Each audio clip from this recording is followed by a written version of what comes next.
it going, Sean? Who are you? I'm you, dude! No way. No way. Yes way, Sean! I'm you from 3 years in the future, man. I came back here in this time machine, and I know it's just all going on, and I just wanted to show you how. If you're saying you're me,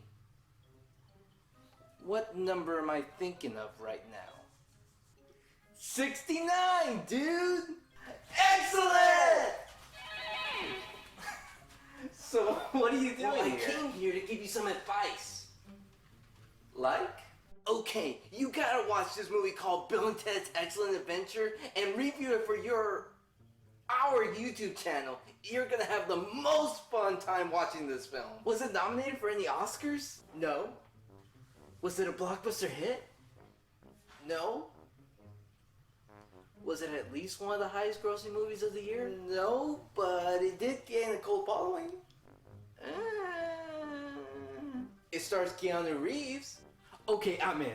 Okay, great. Well, I guess I should get going now. Oh, and one more thing, Sean. Keep up at it with your YouTube videos. What? You'll see.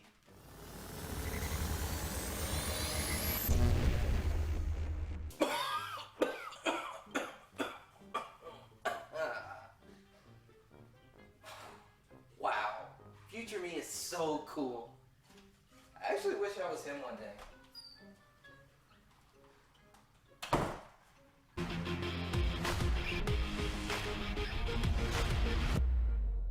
Bill and Ted's Excellent Adventure is a sci-fi comedy starring Keanu Reeves and Alex Winter playing the roles as well, Bill and Ted, and this is the first entry into the Bill and Ted franchises. I will be reviewing this film and its sequel leading up to Bill and Ted Face the Music coming out this August on the 28th.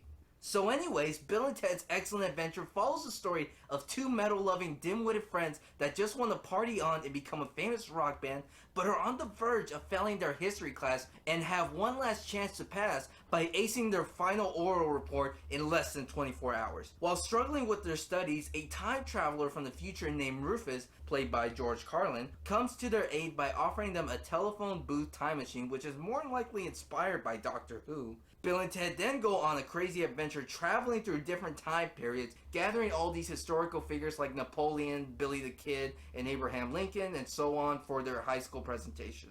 This movie came out in 1989 and was a success at the box office and has later gained a cult following over the years. They've gotten popular to the point where they started having their own line of comics, video games, 2 TV shows, one being animated and the other a sitcom, and even their own brand of cereal called Bill and Ted's Excellent Cereal. That was actually a real thing. I never saw Bill and Ted growing up when I was a kid, and compared to most people who did, I only saw it for 2 reasons. 1, my future self told me to watch it, and 2, I'm a fan of Keanu Reeves.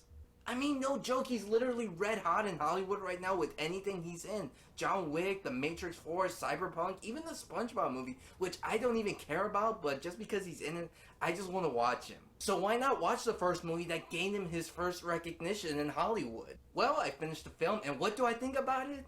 Well, it's stupid, it's goofy, it's ridiculous, but it's enjoyable. The friendship chemistry between Bill and Ted I thought worked off very well. They fed off of one another, and I actually bought in that these two were real high school best friends, even though both of them were in their mid-20s when they were filming this. On paper, these two characters would have easily come off as annoying and obnoxious, but Reeves and Winter's charming personalities and the directions of the film were able to save this. I thought George Carlin as Rufus was good. He's like a mentor towards Bill and Ted and does make a good impact to the story with very little amount of screen time he has. Towards the end of the film, we do get a reason why Rufus travels back in time to help out Bill and Ted with their history project, and it's not just at random, there's actually a story for it. I thought the comedy was funny, and it was funny for the dumb reasons. This movie is very self-aware on how ridiculous it is, and doesn't shy away from any of it. It's not supposed to be taken very seriously, and that's what I like about this movie. I mean, think about it. You see Beethoven in the mall jamming out to 3 pianos, or you see Napoleon having fun at a water park. The CGI in this film doesn't really hold up to today's standards anymore, and it really comes off very cheesy and noticeable. But I was pretty impressed with the set designs on all the different time periods with just a small budget of $6 million. Now that might seem like a lot of money, but in Hollywood, it really isn't, so I gotta give them credit. My only complaints about this movie is the usage of time travel in this film. Like, for example, if you take a historical figure out of his timeline and bring him into the future, won't that create an alternate reality to the point because he is missing from this time period? They do this with a lot of characters in this movie, but everything apparently turns out fine. It's still normal, and I'm just like thinking, you're kind of messing with time a little bit, so that's just my 2 cents on it. And my last issue with this movie is there's a plot point to where apparently Bill and Ted can make anything happen just by saying it. Like when they're trying to break out of jail and one of them says, how about we travel back in time and set up this trap, and apparently, boom, magically a trap happens just because they said it. I don't know, I just found it to be very lazy writing, but then again, this movie is kind of crazy in general, so that's just my only complaints. Overall, Bill and Ted's Excellent Adventure is in fact an excellent stupid movie. I had a great time watching it, and I was smiling from beginning to end. This movie is very enjoyable to sit back and watch with friends, and I think you should check it out. I'm gonna give Bill and Ted's Excellent Adventure a 7.5 out of 10. Thank you guys so much for watching this video. My next review will be on Bill and Ted's Bogus Adventure. So anyways, be excellent to each other. And party on, dudes! If you like this video, please give it a thumbs up, subscribe for more content, and until then, I'll see you in the next video.